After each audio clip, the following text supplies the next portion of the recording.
Magandang umaga muli sa bawat isa. Purihin ang Diyos sa umagang ito na tayo po ay dinala sa isang lugar na ang salita ng Diyos ay binabasa, pinag-aaralan at ganoon din mayroon po mensahe sa atin sa pag-awitan. Welcome po sa mga visitors, lalo na sa aking mga kaibigan sa tennis court. Welcome po kayo sa Master's Flock Christian Church. At tayo po ay magkakaroon mamaya ng Christmas party and fellowship. Ngunit bago po yan ay gagawa muna tayo ng mensahe sa umagang ito. Ito po ay ang salita ng Diyos kasi hindi tayo nabubuhay sa pagkain lamang kundi sa salita ng Diyos. Ang title po ng aking sermon sa umagang ito ay ang simpleng paliwanag ng kaligtasan. Ito ay tumawag ka sa pangalan ng Panginoon at ikaw ay maliligtas. Simpleng paliwanag. During that time na uso po yung pick-up lines, mayroon din po mga pick-up lines ang tungkol dito sa gospel. Ang sabi po ay, gospel ka ba? Or ikaw ba ay magandang balita ng kaligtasan? Ang sagot, bakit? Kasi ikaw ay simple, ngunit mysterious and complicated. So ang gospel po ay, ito po ay simple sa ibang kapanahunan at mayroon din pong mystery ito na hindi naunawaan ng hindi pa nabubuksan at minsan sa mga theological discussions, ito po ay complicated. Kaya sa umagang ito ay isipin po natin ang simpleng paliwanag, no? Kasi sabi sa nga Ecclesiastes chapter 3, there is a time for everything. Mayroon daw time to be born, time to die, mayroon time din po ng simpleng paliwanag, at mayroon din time ng simpleng or complicated na paliwanag. So iwanan muna natin yung mga complicated na mga tanong. Iisipin muna natin yung simple na paliwanag ng gospel. Ang gospel po ay paano po tayo maligtas, ang magandang balita ng ating kaligtasan, no? Ngayon po ay gagamit tayo ng mga teksto at ang ating pong binasa kanina ay sa Romans. Muli kong babasahin ito sa English, sa New King James Version, ang maikling portion. At ito ay matatagpuan sa Romans chapter 10, verses 13 to 17. At ang ginagawa po sa church na to bilang paggalang ng salita ng Diyos ay tayo po lahat ay tumayo at babasahin po natin ang salita ng Diyos. Romans chapter 10, verse 13 to 17. For whoever calls on the name of the Lord shall be saved. How then shall they call on him in whom they have not believed? And how shall they believe in him on whom they have not heard? And how shall they hear without a preacher? And how shall they preach unless they are sent? As it is written, how beautiful are the feet of those who preach the gospel of peace, who bring glad tidings of good things. But they have not all obeyed the gospel. For Isaiah says, Lord, who has believed our report? So then faith comes by hearing, and hearing by the word of God.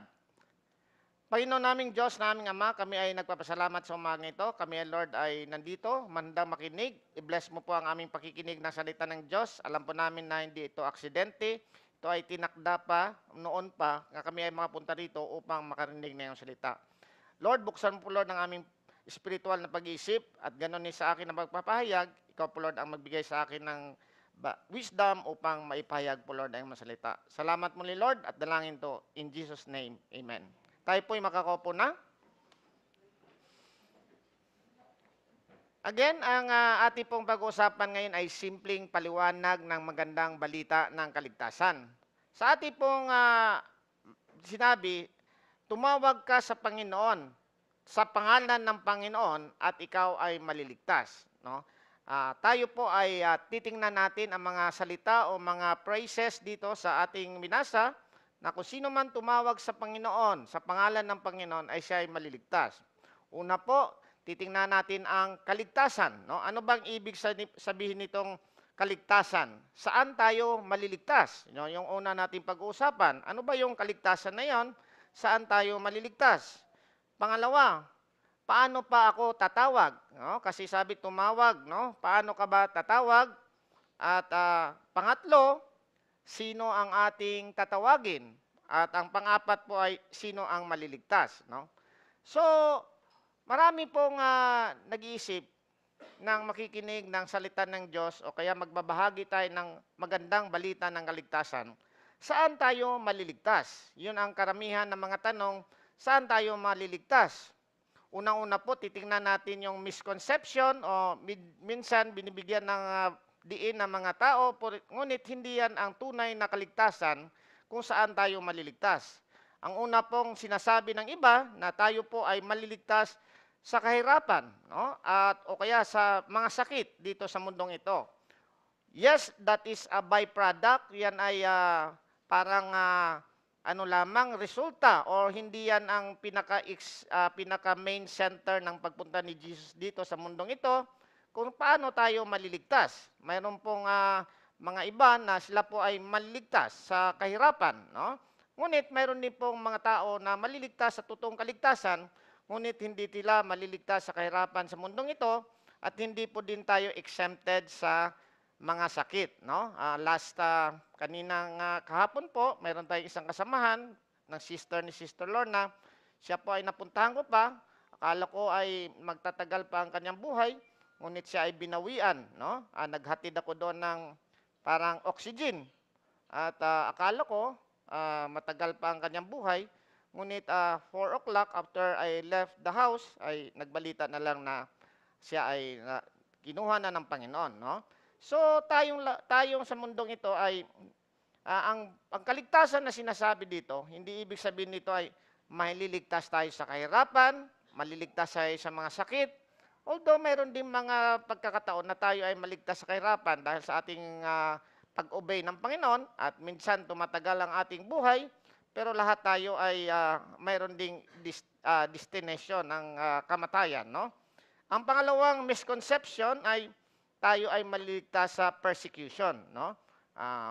Tayo ay maliligtas sa mga sakuna, tayo ay maliligtas sa iba't ibang mga lindol o anuman o may mga bombing, no? Ang Kristiyano po ay although pinaproteksyonan ng Panginoon yan, pero hindi tayo exempted dyan. Hindi yan ang ibig sabihin ng kaligtasan dito. Ano ba ang ibig sabihin ng kaligtasan na tinutukoy dito ng sino mang tumawag sa pangalan ng Panginoon ay siya ay maliligtas? Unang-una po, ito po tayo ay maliligtas tayo sa kamatayan. Mayroon pong 3 klase ng kamatayan, kasinong ang ating federal head na si Adan doon sa paraiso ay binigyan siya ng utos ng Panginoon na huwag kakainin yung bunga ng fruit of the knowledge of good and evil, yung bawal na prutas doon. Ngunit sinabi ng Panginoon, kung kakainin mo yan, you will surely die. Siguradong mamamatay ka.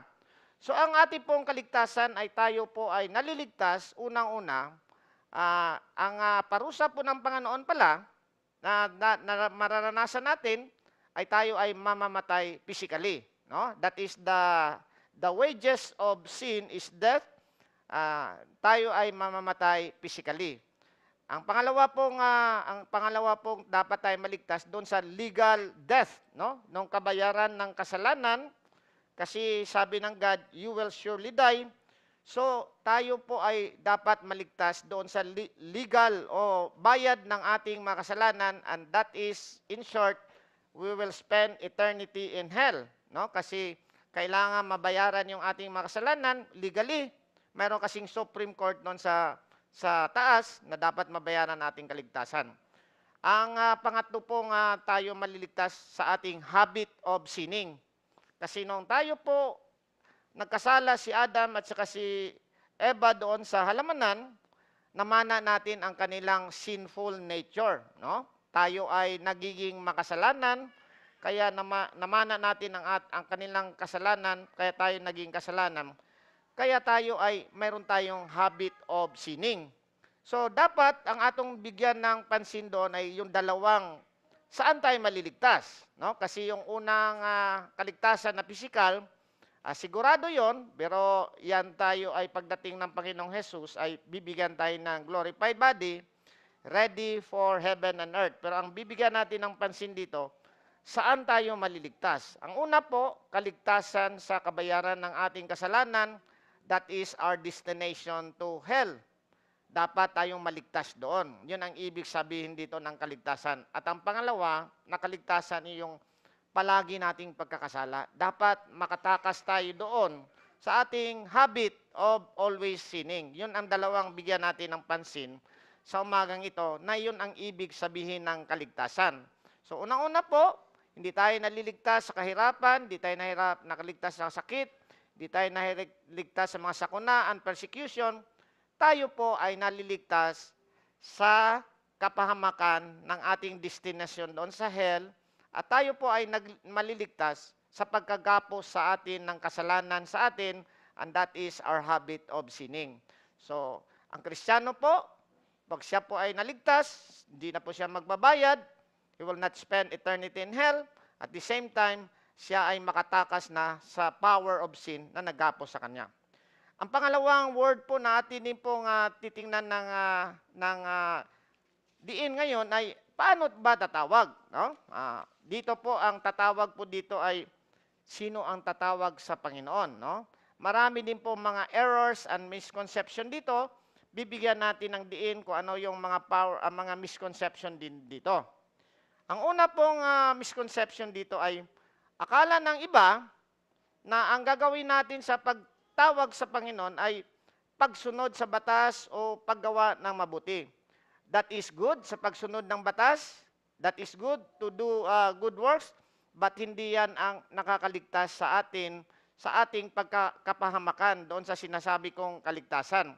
Kasi sabi sa Colossians 2:20, babasahin ko lang sa Colossians 2:20, kasi marami po sa atin ang nag-iisip na akala natin yung ating mga good works or mga ginagawa ay iyan ang makakaligtas sa atin. Sabi nito, therefore, if you died with Christ from the basic principles of the Word, why as though living the Word do you subject yourselves to regulation? Do not touch, do not taste, do not handle, which all concerning things which perish with using, according to the commandments and doctrines of men. So, sabi dito, tayo po ay nagpapaalipin dito, huwag gumawak dyan, huwag mag-taste dyan, huwag mong i-handle yan. Akala natin mabuti yan according to the commandments and doctrines of men. 23, these things indeed had an appearance of wisdom in self-imposed religion. Sabi ito, itong mga bagay na to ay mukhang maganda sa paningin ng mga nagtuturo, no? False humility, neglect of body, mayroon pa nagsasakripisyo, but are of no value against the indulgence of the flesh. Ang ibig sabihin na no value against the indulgence of the flesh, hindi ito makakaligtas sa atin sa ating habit ng ating pagkakasala.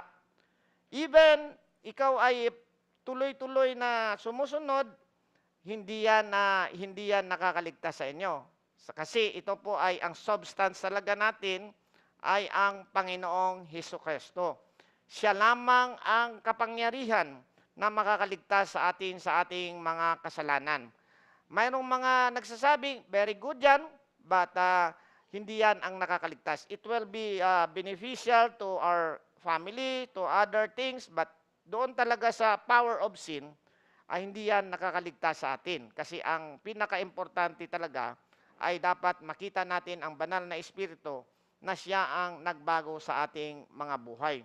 So hindi po yan ang, I'm not against good works, but marami pong nag-iisip na tayo ay maliligtas, tayo ay makakatakas sa ating habit of sin, sa ating paggawa ng mga pagsunod ng batas. Pero ang purpose ng batas lamang or isa sa mga purposes ng batas ay ipapakita sa atin na tayo ay makasalanan. No? Iyan ang isa sa mga purpose ng batas kasi ang tao po ay hindi na nakikita na siya ay makasalanan hanggang maipaliwanag ang batas sa kanya. Ang pangalawang error po or misconception ay ang sabi, ang pagtawag ng pagtawag dito ay kailangan mo ng tao. Kailangan mo ng pari, kailangan mo ng ministro, kailangan mo ng pastor. Hindi po kailangan ang mga tao kung ikaw ay tumawag sa Panginoon. Siyempre, yung mga pastors ay they are only given sa church upang ipaliwanag ang kaligtasan ito, pero hindi requirement na mayroon pong mga pari, mayroon pong mga ministro, mayroon pong mga pastors na bago kayo makatawag sa Panginoon. Uulitin ko po, ang mga pastors or mga ministers ay they're just given preachers lang sila to explain the gospel, pero hindi talaga yan ang nakakaligtas sa atin, no? Hindi rin ito sa pamagitan ng mga kung seremonyas, hindi rin yan na ginagampanan ng mga taong na to, no? Number 3 na misconception dito, ang pagtawag ay sa pamagitan ng kaalaman, no?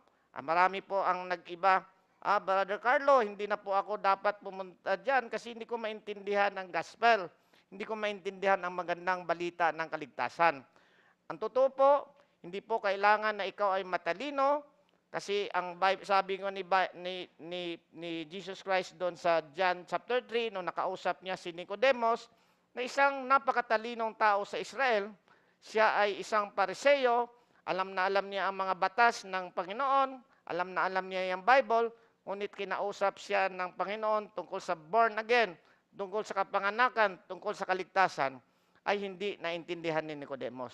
Kung kayo po ay nag-iisip na kayo ay walang alam, kayo ay kasama din dito na kailangan din pong tumawag, hindi kailangan na malaman nyo talaga, simple faith and simple repentance is already enough.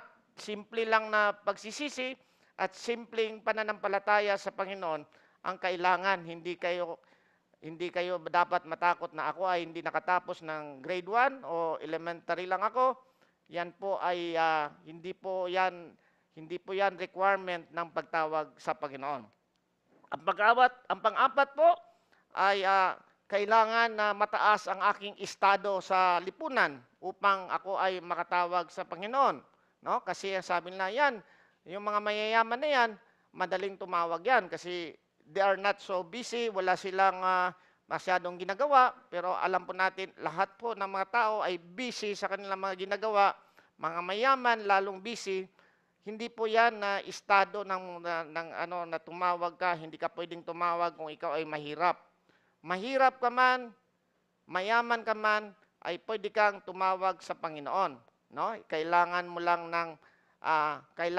alam kung sino ang tatawagin mo. Mamaya ang ating itatalakayin yan. At number 5, ang pagtawag sa Panginoon ay dapat medyo malinis na ako. Ito ay very common sa ating mga Pilipino na akala natin ang mga makasalanan ay hindi kayang tumawag sa Panginoon. Kaya palaging sinasabi, ay hindi ako po pwede yan kasi ako ay makasalanan, kailangan ko munang linisin, no? Kaya nga uso sa atin yon pag pupunta sa simbahan, pre, saan ka pupunta? Sa simbahan. O sige, sama mo na ako para mabawas-bawasan ng aking kasalanan.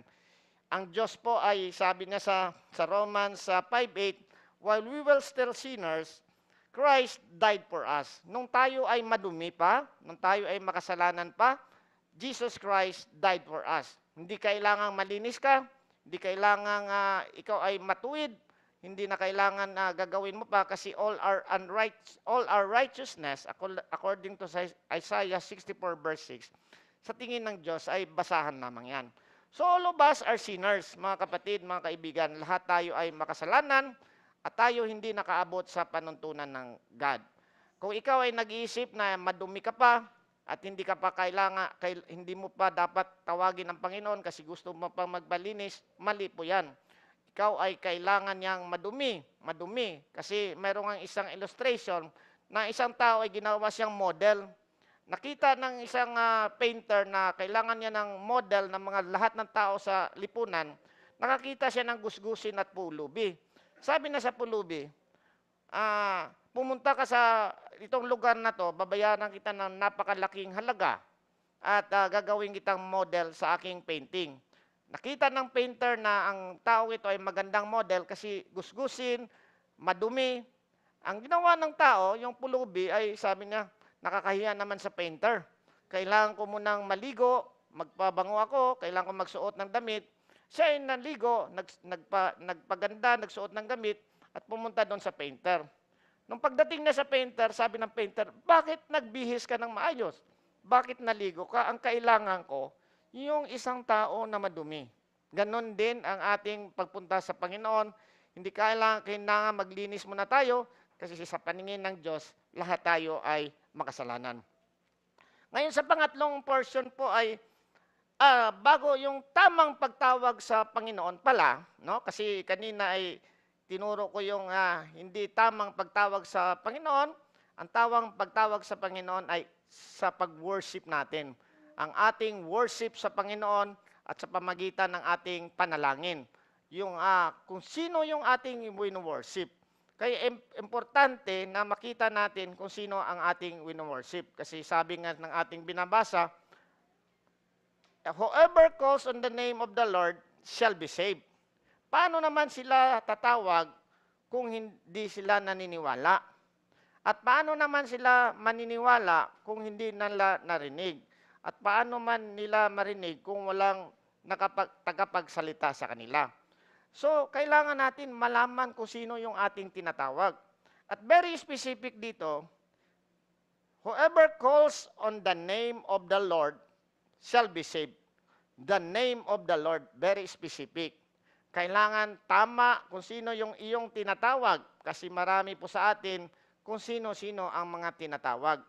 Kailangan very specific tayo sa ating mga tinatawag kasi ang God ay very specific siya at ang tanging nating tatawagin ay si Jesucristo lamang. Kasi sabi ni Jesus Christ sa John 14 verse 6, I am the way, the truth, and the life.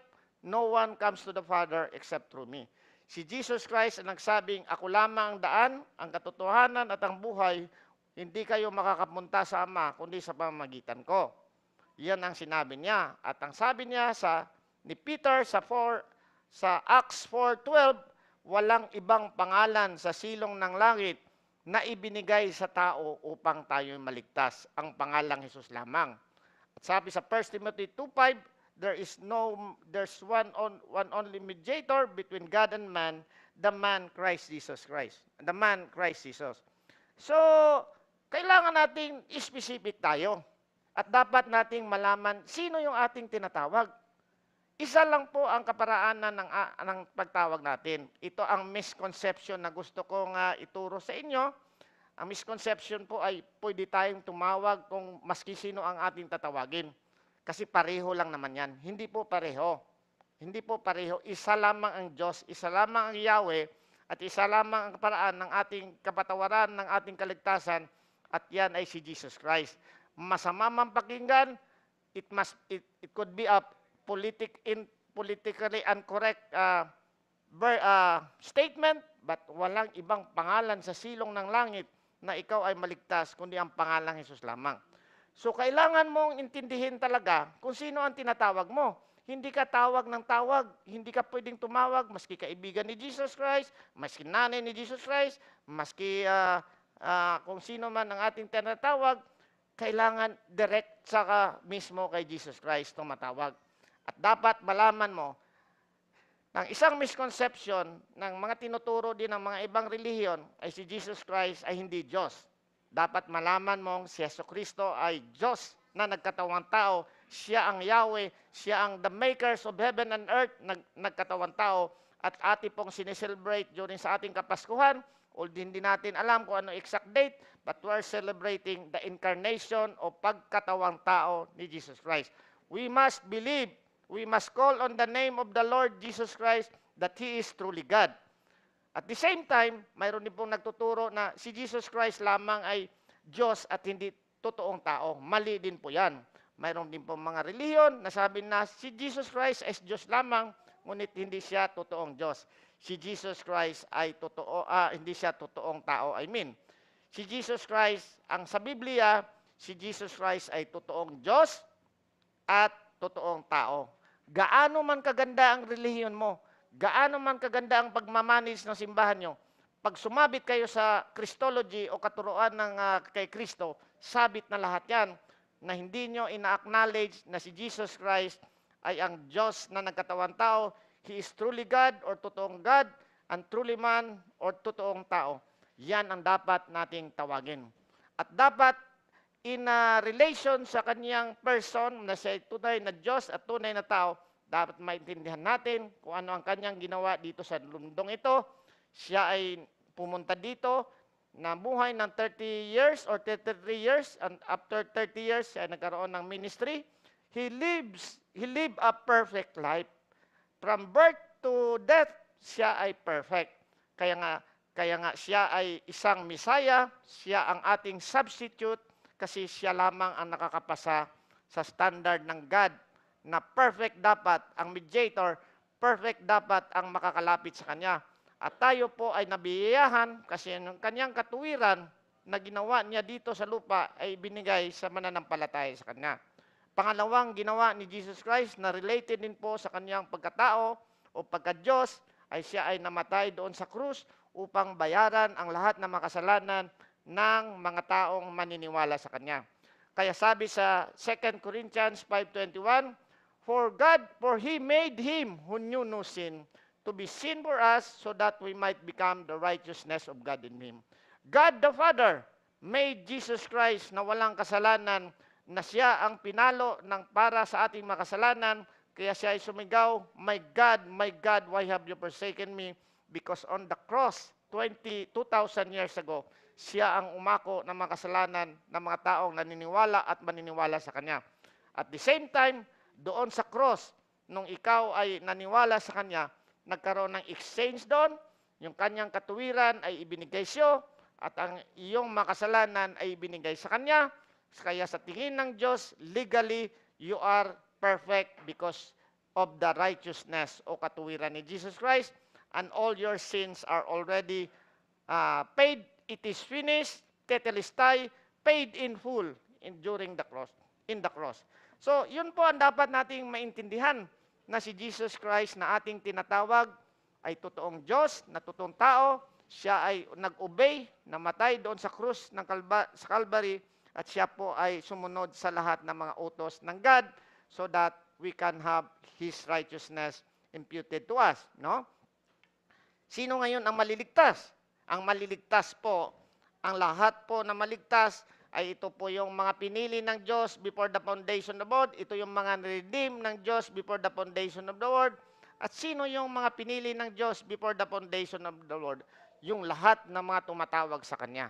Yung lahat ng mga tumatawag sa Kanya, yung lahat na nagsisisi at tumawag sa Kanya, siya ang pinili ng Diyos bago pa ang pundasyon ng daigdig. Mapalad tayo mga kaibigan na tayo po ay nandito, nakarinig ng salita ng Diyos, at mapalad ka na ikaw ay pinili upang makarinig ng salita ng Diyos, at ito po ay kailangan natin i-activate. Kailangan natin po itong mararamdaman na tayo ay pinili ng Diyos. At pinili ka ng Diyos, sigurado yan. Kung ikaw ay tumawag sa Kanya, magsisisi ang kasalanan, ay sigurado yan, mayroon ka pong kwarto doon sa langit, ay mayroon ka pong crown doon sa langit. Protected yung reservation mo doon, protected yung iyong salvation doon, hindi yon mawawala. Sabi ng 1 Peter, ito ay pinrotectionan ko na. Sabi sa 1 Peter chapter 1,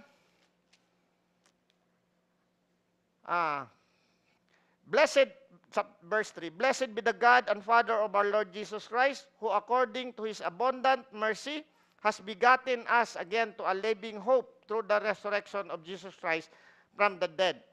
To an inheritance, yung ating mana, incorruptible, hindi nasisira, and undefiled, and does not fade away.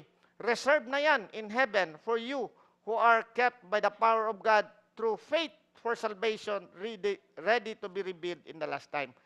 Kung ikaw ay tumawag sa Panginoon, tama yung tinawagan mo, ikaw ay maliligtas, reserve na lahat yung room reservation mo doon, yung crown reserve na doon, protected by God yan. Kung ikaw ay walang pera dito sa mundong ito, marami kang pera doon, marami kang kapayapaan doon. Kung wala kang bahay dito sa mundong ito, mayroon kang bahay doon, reserved in you. Kung wala kang crown dito sa mundong ito, mahirap ka, mayroon crown na nakaabang sa iyo doon. Crown protected by God and ready to be revealed sa ating pagdating doon. So mga kapatid, yan po ang ating dapat maintindihan, na tayo po ay iniligtas ng Panginoon. Tayo ay binigyan ng pagkakataon bago pa ang pundasyon ng daigdig na to. tayo ay dinala dito upang maintindihan natin ang ah, ang paliwanag ng simpleng paliwanag ng paano tayo maligtas. Ngayong narinig ninyo ang paliwanag tungkol sa kaligtasan, tayo ay mayroon dapat responsibility. Tayo dapat ay may responsibility.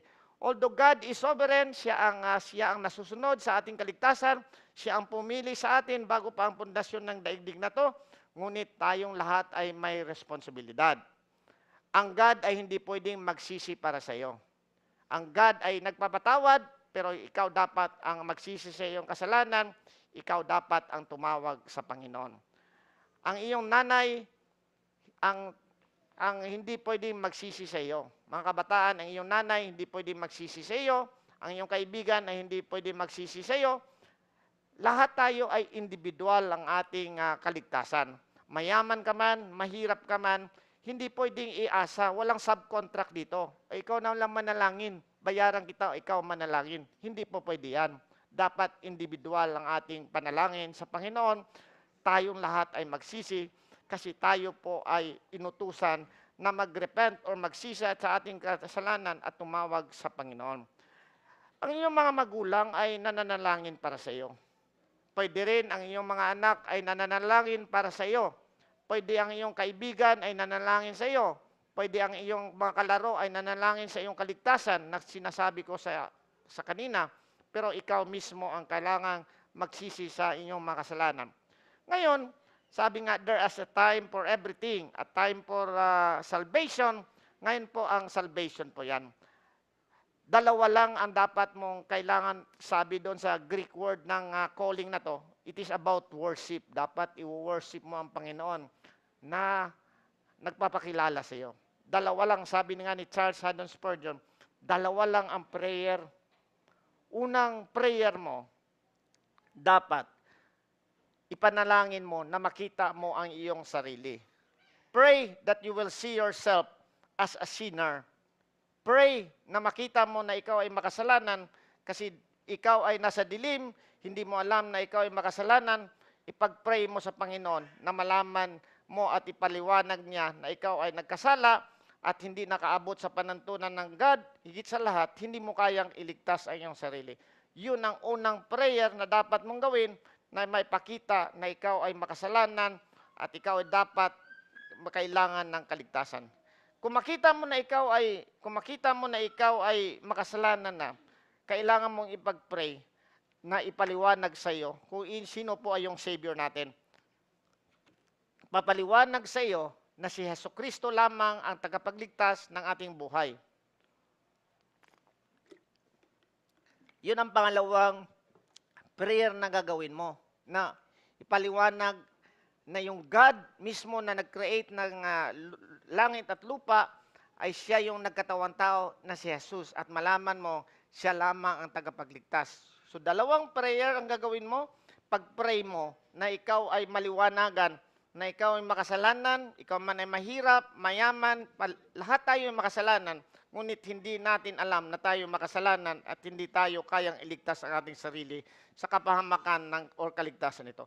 Kailangan mong ipag-pray na ikaw ay makasalanan. Ang pangalawang prayer, after you know that you are a sinner, you pray to God that Jesus Christ is your Lord and Savior, na ang kanyang mercy, ang kanyang grace, ang kanyang ginawa doon sa cross ay maliwanag sa iyan kasi marami sa atin, alam natin na matay doon si Jesus Christ doon sa cross 2,000 years ago, pero hindi natin alam na tayo po ay kasama doon ng kanyang yung ginawa doon kung kayo po ay kung kayo po ay tumawag sa Panginoon.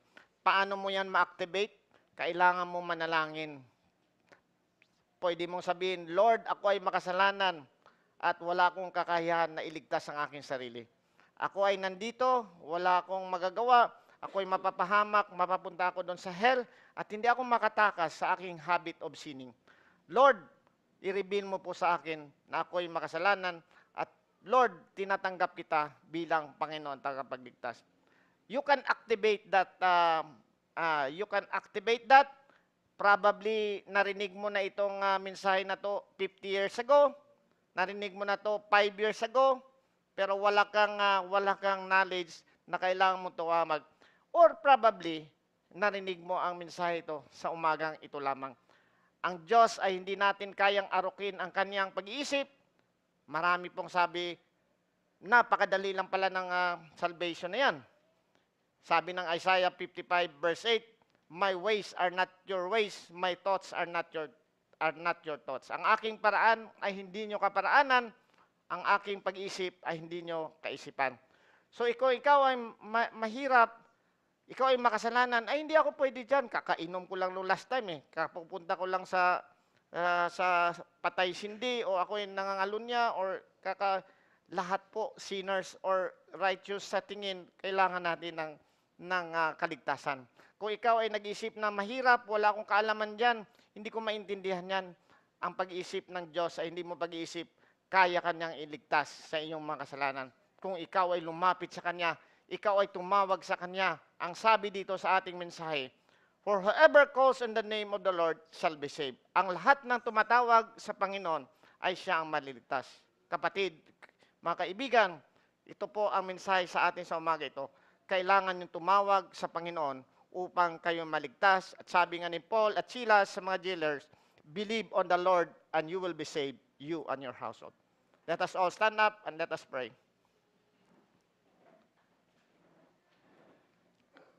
Panginoong Diyos na aming Ama, kami ay muling nagpupuri at nagpapasalamat na kami, Lord, ay binigyan mo ng pagkakataon upang makarinig ng iyong masalita. Lord, patuloy na ang pinapasalamatan, Lord, na simple ang iyong kaligtasan. Sabi mo sa Biblia, whoever calls on the name of the Lord shall be saved. Lord, patuloy ko pong pinapanalangin na ang bawat isa, Lord, ay lumapit sa iyo bilang Panginoon tagapagligtas, magsisi sa kasalanan at tanggapin ka, Lord, na kanilang sariling Panginoon tagapagligtas upang sila ay maligtasin po, Lord. Salamat din po sa mga taong dinala mo dito at patuloy na ang pinapanalangin, Lord, na kami din po, Lord, ay bigyan ng boldness to spread the gospel, to teach the gospel to other people so that they will also call on the name of the Lord so that they will be saved. Salamat muli, Lord, sa lahat at dalangin namin to in Jesus' name. Amen.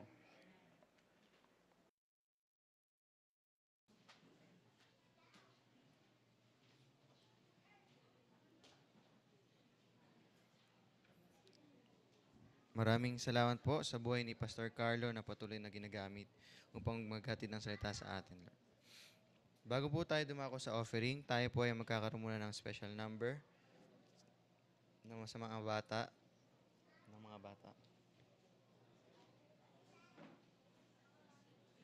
Sa Sunday School Kids.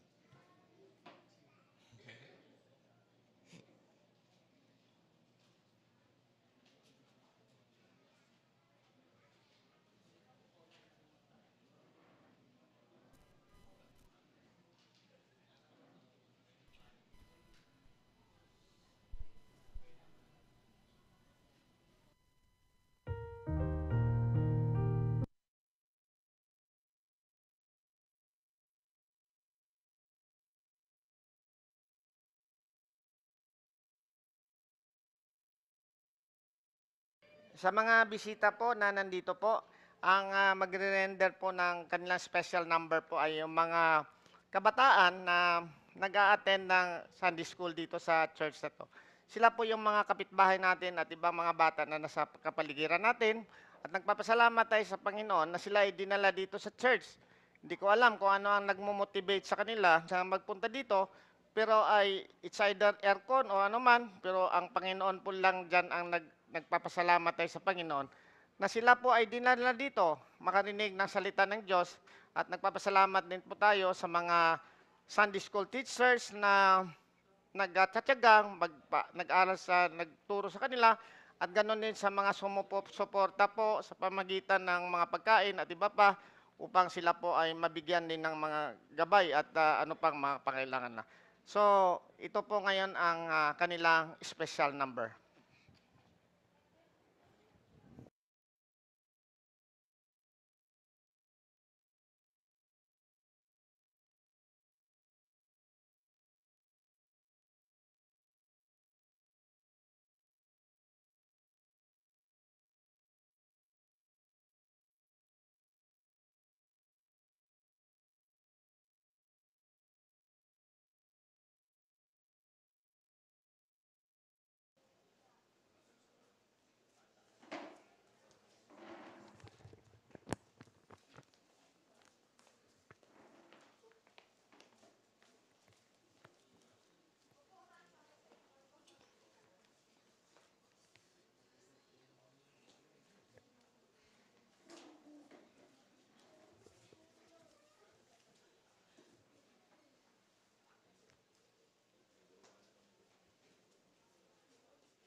Ano po ba ang Pasko?